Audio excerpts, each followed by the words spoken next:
on the President and Commander-in-Chief of the Federal Republic of Nigeria, Bola Ahmed TINUBU, to immediately relieve the IGP Kayode Egbetokun of his appointment as IGP for the following reasons.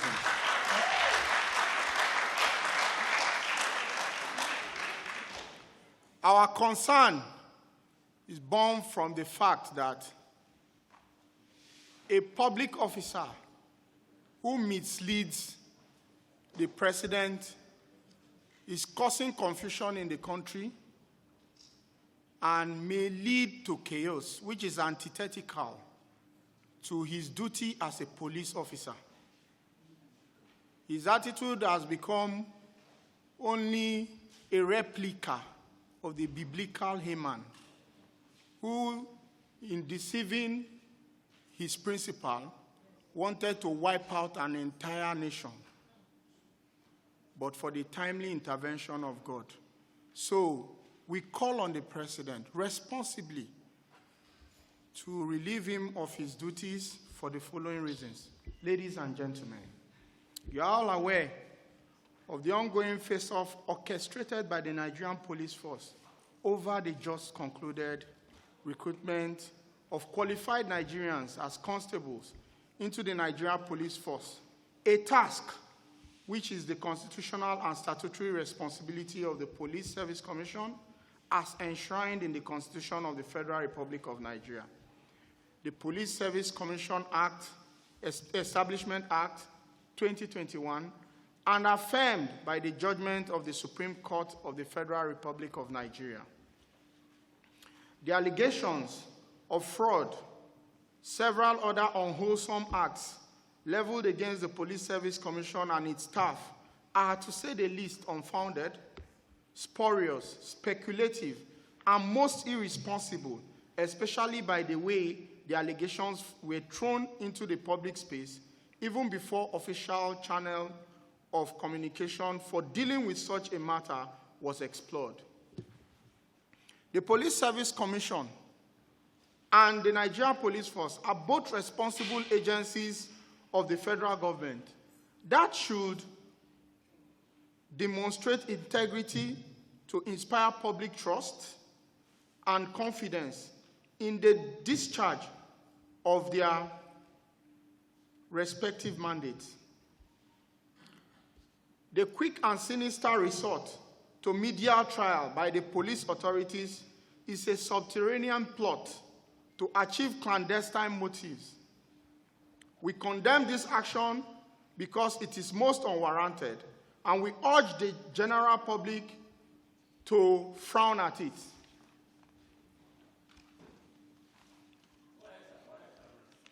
For us as a union, members of the Police Service Commission, it has become very necessary to make our position known to the general public in defense of the actions of the Commission's leadership and the integrity of the processes in the recent recruitment of police constables. We vehemently reject the allegation of fraud by the Nigerian police authorities in the recruitment exercise. As public servants committed to the due process, we do not take the allegations lightly because we are fully conscious of the implications thereof. We therefore wish to address the allegations directly.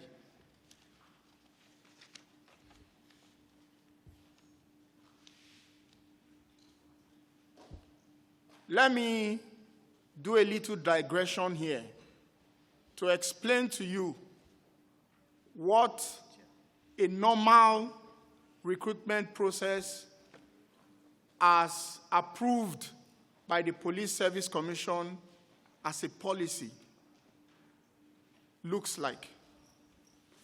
In the recruitment of suitable Nigerians into the Nigerian police force, it is usually begun by an advertorial declaring vacancies for such positions, which normally runs for a period of not less than 6 weeks.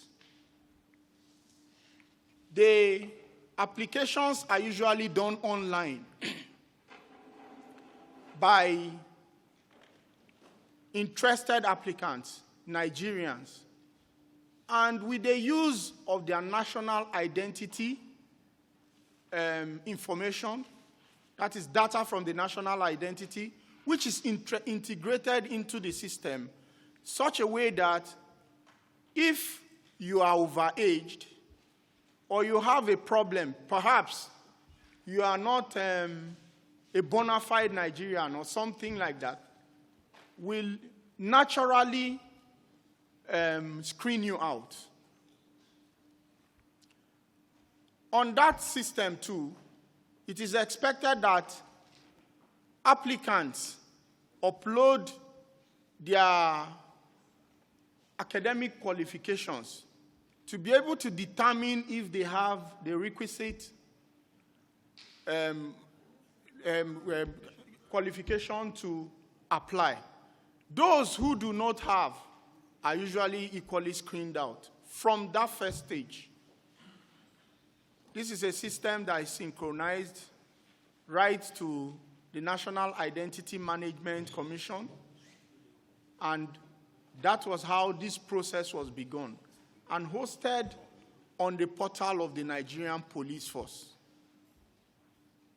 After that process, the next stage is usually the stage where the staff of the commission go on the field along with the Nigerian police men and officers to carry out physical and document screening of applicants who have been screened through to participate in that stage. This includes the physical examination and sometimes even medical examination in some cases by the Nigerian Police Force, and then the citing of original documents of applicants. You would agree with me now that that first stage here, because we are trying to prove to the whole world that what they say about people coming in without, people untrainable, people being employed, the world can decipher the truth from lies when it is obvious that they are the ones who are even involved in the physical screening. So from that stage, you move on to the CBT. The CBT stage is a stage where examinations were administered on applicants by JAMB, no less organization than JAMB, with its reputation for conducting examinations throughout this country, supervised by the commission. After that stage, those candidates who scored the higher points are selected to have been duly employed into the Nigerian Police Force to go and face the medical aspect of the screening, which is handled by the Nigerian Police Force with the Police Service Commission observing. If you look at this entire process, it is clear that the Nigerian Police Force had been involved in the process of recruitment from the beginning to the end. In fact, even more involved than the Police Service Commission itself. So we are left bewildered how a people who have been involved in a process from the beginning to the end, concluded the process, are now complaining that they were shortchanged or that what we have is fake. May I continue with my text, please? First of all, let us clarify the respective mandates